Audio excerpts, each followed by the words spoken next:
Good morning students. Today we discuss the previous topic dissolution of A partnership firm.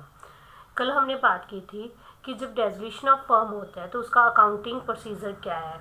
Books को close कर दिया जाता है। तो क्या है, हम कुछ अकाउंट्स ओपन करते हैं। फर्स्ट अकाउंट क्या था, रियलाइजेशन अकाउंट। सेकंड वन था हमारा partners loan account and third one is partner capital account and last one is cash और बैंक अकाउंट। आज हम बात करेंगे सबसे पहले अकाउंट रियलाइजेशन अकाउंट की। It is open for disposing of all assets and making payment to all the creditors या outside liabilities. जब रियलाइजेशन अकाउंट बनाया जाता है तो उसमें सारी एसेट को डिस्पोज कर दिया जाता है और सारी आउटसाइड लाइबिलिटीज़ को पे कर दिया जाता है। It is a nominal account. जब हम रियलाइजेशन अकाउंट में एसेट्स को क्लोज करते हैं तब क्या होगा, जब हम एसेट परचेज करते हैं तो आपने देखा होगा एंट्री क्या होती है। मान लो हमने मशीनरी परचेज की है, machinery account debit to cash और बैंक, और अगर क्रेडिट बेस पे है तो नाम आ जाता है पर्सन का। लेकिन जब रियलाइजेशन अकाउंट में एसेट को क्लोज किया जाता है तो एसेट्स क्या होंगी, हमारी क्रेडिट होंगी। एंट्री क्या होगी, realisation to sundry asset account at the book value. जब आप एसेट को रियलाइजेशन अकाउंट में ट्रांसफ़र करोगे तो एक बात को ध्यान में रखना स्टूडेंट्स कि इसको बुक वैल्यू के ऊपर ट्रांसफ़र किया जाता है। ऐसी सारी लाइबिलिटीज़ को क्लोज़ करना। जब हम लाइबिलिटीज़ को क्लोज़ करेंगे तो भी क्या होंगी, सारी लाइबिलिटीज़ क्या हो जाएंगी, हमारी डेबिट हो जाएंगी और रियलाइजेशन अकाउंट डेबिट होगा। और ये भी transfer of sundry liabilities to realisation account. एक बात यहाँ पे ध्यान रखने वाली है, only outside liabilities are transfer to realisation account. Outside मतलब creditors, bill payable, bank overdraft, other outside loan या पीएफ, आउटस्टैंडिंग एक्सपेंसेस या पार्टनर वाइफ लोन। लेकिन अगर पार्टनर का लोन है, it is not transfer to realisation account, it is transfer to personal partners loan account. जो partner का loan है उसको रियलाइजेशन अकाउंट में पे नहीं किया जाता, इसके लिए अलग से पार्टनर लोन अकाउंट होता है, यहाँ पर इसकी पेमेंट की जाती है। अब फिर बात करते हैं हम एसेट्स की। अब सारी एसेट को बुक वैल्यू के ऊपर रियलाइजेशन अकाउंट में ट्रांसफ़र कर दिया जाता है।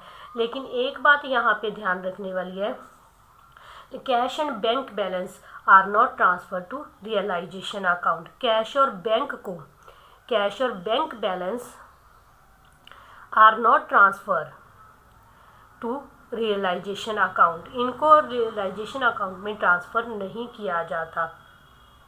और ये कहाँ शो किए जाते हैं, जो फोर्थ अकाउंट बनता है कैश और बैंक अकाउंट, वहाँ पे इनको ट्रांसफ़र कर दिया जाता है। अब कई बार क्या होता है, कुछ एसेट्स ऐसी होते हैं जिनके ऊपर हमने प्रोविज़न बनाया होता है। फॉर एग्जांपल ले लेते हैं, हमने डेटर है 50,000 की, इसके ऊपर हमने प्रोविज़न बना रखे है 1,000 का। Debtor is a asset for the firm but provision for doubtful that is a liability for the firm. अब इसको रियलाइजेशन अकाउंट में कैसे ट्रांसफ़र करोगे, डेटर्स को एसेट को अलग से ट्रांसफ़र किया जाता है। इसकी एंट्री रहेगी realisation to debtor account with the amount of 50,000। लेकिन ये लाइबिलिटी है, इसको क्लोज करने की एंट्री रहेगी provision for doubtful debt to a realisation account. यहाँ पे ये गलती मत करना कि आप माइनस करने के बाद 49,000 से आप एक ही एंट्री बना दो रियलाइजेशन टू डेटर, ये गलत होगा। रियलाइजेशन अकाउंट में एसेट, अगर किसी एसेट के ऊपर तुमने प्रोविज़न बनाया हुआ है तो वो एसेट अलग से क्लोज की जाएगी, लाइबिलिटी को अलग से क्लोज किया जाएगा, यानी कि दोनों की एंट्री अलग अलग होगी।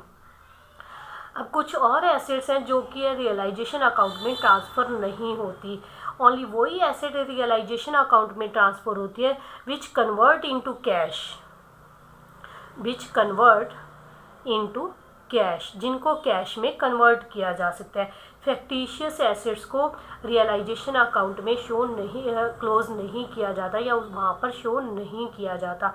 अब बात आती है फैक्टिशियस एसेट्स कौन सी है, such as accumulated losses like debit balance of profit and loss account, deferred revenue expenditure, advertisement suspense account. These assets are not transferred to realization account and these assets are transferred to partners capital account. It means fictitious assets are transferred to partners capital account. इसके बाद हमारी बात आती है, कई बार हमें balance sheet, जो स्टार्टिंग की बैलेंस शीट दी होगी हमें फर्म में, उसमें कुछ रिजर्व्स होते हैं, जर्नल रिजर्व, रिजर्व फंड या contingency reserve, profit and loss account का लाइबिलिटी साइड क्रेडिट बैलेंस दिया होता है, workmen it is not transfer to realisation account, it is transfer to partners capital account. ऐसी हमें एक बार कई बार लाइबिलिटी साइड रिजर्व दिया होता है, वर्कमैन कंपनसेशन रिजर्व। अब इसको कैसे ट्रीट किया जाता है, मान लीजिए इसके अलग अलग केस आते हैं। अब आपने रिजर्व बना रखे हैं, मान लीजिए किसी वर्कर को इंजरी हो जाती है, वो क्लेम करता है, 50,000 का हमारा रिजर्व था। अब जो क्लेम हुआ वो भी कितने का हुआ, 50,000 रुपये का हुआ। तो सारे का सारा पैसा transfer to realisation account. In case the amount of liability यानी कि amount of claim is equal to the amount of workmen compensation reserve. अगर क्लेम की अमाउंट रिजर्व की अमाउंट के इक्वल है, दोनों इक्वल हैं, claim amount and reserve amount equal है, तो क्या होगा, सारा पैसा transfer to realisation account. Clear. अब सेकंड कोई केस आता है, अगर तुमने रिजर्व मेंटेन कर रखा है लेकिन उसके ऊपर कोई लाइबिलिटी है ही नहीं, क्लेम का कोई पैसा है ही नहीं, तो सारे का रिजर्व की amount transfer to partner capital account. ये सेकंड केस था। अब third case, in case the amount of liability is less than the amount of workmen compensation reserve.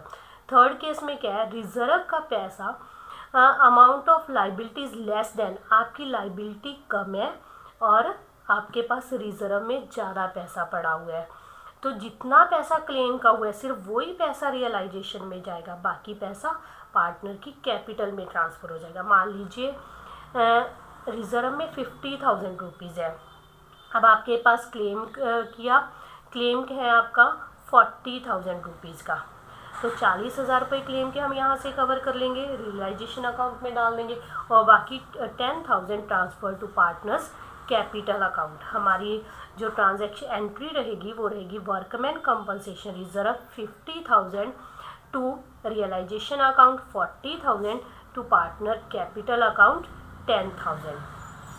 अब लास्ट केस आता है जब हमारे रिजर्व में पैसे कम है और लाइबिलिटी ज़्यादा हो जाती है। अब मान लीजिए आपका रिजर्व 50,000 है, लाइबिलिटी हो गई 60,000, तब आपकी एंट्री क्या रहेगी, तो पूरे का पूरा जो रिजर्व की अमाउंट है ट्रांसफ़र टू रियलाइजेशन अकाउंट, क्योंकि ये क्लेम का पैसा तो जा रहा है, 50,000 तो आपके क्लेम में ही चले जाएंगे, वो एंट्री रहेगी आपकी workmen compensation reserve to realisation account.